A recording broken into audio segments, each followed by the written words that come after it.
این بدبخت خدوزاده دا ما گپ میزنیم. این بدبختی که توجیکی برادر خدشه کورچه قطی زده، یعنی که 1 مینوت وقت شما را میگیرم. عذر زیاد برادرای عزیز، این هم برای یک چیزی شما، یک آسانی کاری شما برادرای عزیز. من میگم تون کدامید که ژیلنید باشه مرحمت بک، ژیلنید نباشه هیچ. برادرای عزیز برای زرانی وقت نگرفتن عذر زیاد، بخشش زیاد. برادرای عزیز کدامید که میخواین که استودنت که بلیت کنین، میتونین که انوی نمبر دا زنگ بزنین. پادروب نه همه برادر معلومات پرش همه طرفا میفهمونتون. الحمدلله که برادر بهترین برادره. در چندین کانالو دیدیمش برآمد که مردک میگه اکا حق ما میگیرم خدمت میکنم. یگم گپ نیست، یگم چیز نیست. میتونه که شما در استودنت که بلیت میکنه رنگ کورس و قبولتون میکنه، 1 سال رجیستراتتون میکنه. با همون شما میتونین که مقصد لوبای جو بگردین. میتونین که بگردین به یگم میسوسن وقتی که دانی در رجیسترات میکنه، دانی در شما که هستین. الحمدلله که هیچ گپ نمیشه، هیچ گپ نیست، همه تینجای. برای هم برادر عزیز اگر که کدوم که ژیلنید باشه کردنی در تا تلگرام بدروین، ما تلگرام را در پیسانی میمونم. بدروین پاک گیزا معلومات پرد در همو جاهای مسئله سومش، مسئله همه طرفش خوش رو دو گوار کنین. گپ زنین برادراش تو بی یگم گپ لیشنی زیوتی نشوه. خدا نگهدار. سلام علیکم برادرای عزیز، امیدوارم که خوب هستین، ساخت سلامت هستین. برادرای عزیز از ابلوشکا معلوم است که در چی مسئله گپ میزنیم. در این مسئله بدبختی که در بالای اکران هسته. من نمیدونم این بدبخت خیچه کی گرفته دایود، خیچه چی میگیره دایود، خیالش که نمیوانش. میخواهی نمیخواهی ترا میواند، بری میواند. ایودا بخوبی میگومد که این برادر دا زنگ بزن. زنگ بزنی برادر دا خودت میدونیش، زنگش بزنی برادر دا برا این برادر ای سیتواتسا ای تیجول وازمین دا برش باش برا چی خدمت میگه خدمتش بکن. اینا میگومد اینا در دل محکم که پاسپورت همه چیزش پاسپورتش همش گرفتگیان. نوکو عدل هوی شده گه بدبخت خدوزاده. تا چی خیل مسلمانی که برادر خدا در پشتش کورچه میزنی. برای چی؟ برای یک تلفنی نمیشیدنی، برای یک تلفنی که برای یک تلفن الله خور ذلیلت کنه ترا. چی خیل تا اینا برادرها اینا صورتش میبروید. نام فامیلش بگم ای از پنجکین به دسته برادرای عزیز، از پنجکین نگاه کنین. یا که یگم خش تبارش زنگ میبینین، یگم چش میبینین همی یا که پدرش میبینی، مادرش میبینی، همه فرزندتون همه خیلی کار کردگی. برادر کورچه قدیزگی مروش خیره کردگیم به خاطری که پدر مادر اون نبینه تلخشون بکفن.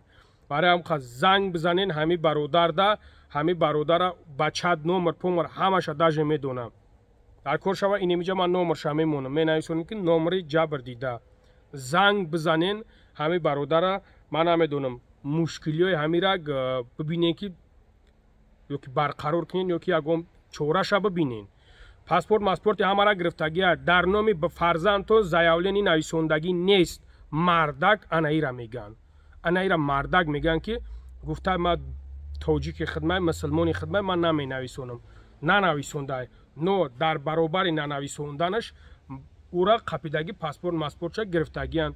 باید که ای برای هموجا زیاولین نویسوندگی نیست. برای هموجا من نمیدونم اوسنش چی میشوه نمیشوه. اپشیم بدبخت ببرو زنگ بزنی برادر ده یگم راهش خطی یگم راه خوبش خطی. تا تاجیکستان هم برای ایوجا دایره بود میکنن انشالله.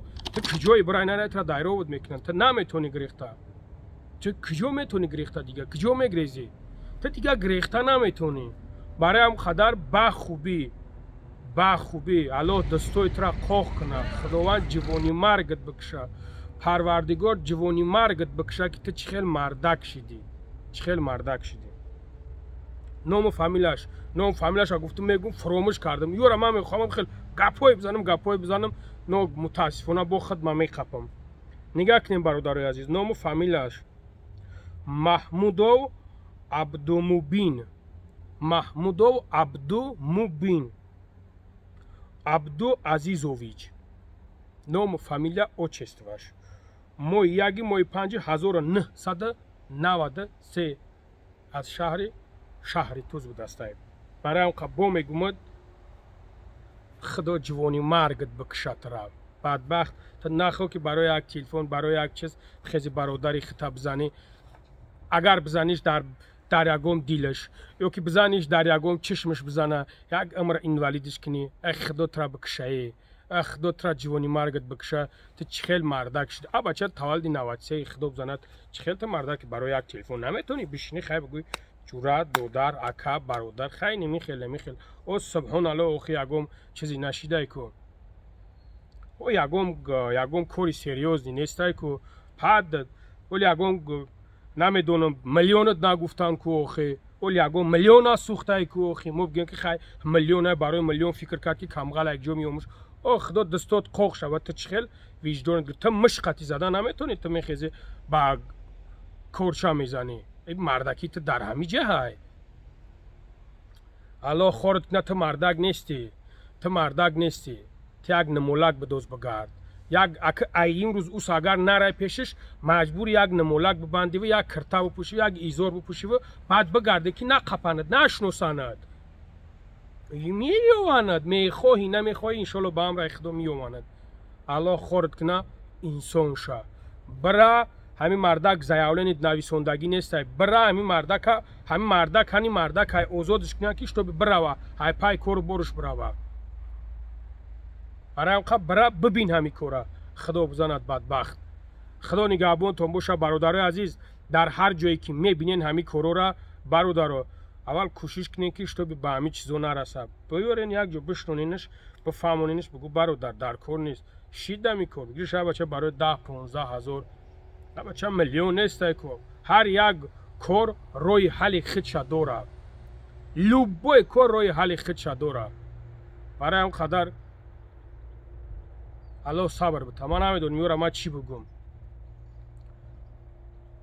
پیرخر خدازاده زنگ بزاورا کارش بود کن ای خدا جوانی مرگت بکشه خدا نگهبان تو موشه برادر السلام علیکم قوری جان و علیکم السلام خوبی برادرم سلامت خوب کوربرام خوب تنج سلام علیکم برادرای عزیز امیدوارم که خوب هستین ساق سلامت هستین برادرای عزیز اکثریت ما را زنگ میزنین قوری میپرسین برای دو خوندن الحمدلله که برادرای عزیز میتونین که مرحمت اینا قوری برادرمون زنگ بزنین ما در پیش نمره را میمونیم و یک چیز دیگه برادرای عزیز هیجوما برکت انا قوری جانمون انا برادرمون هیجوما میکنه در اینجا انا برادری که میبینینش قوری جان هیجوما میکنه مرحمت برادرای عزیز در پراسپیک میر من نمره قوری را میمونم نگاه کنیم برادرای عزیز هر یک شخصیتی که میوید در هیجوما انا تو است هیجوما میکنه برادرای عزیز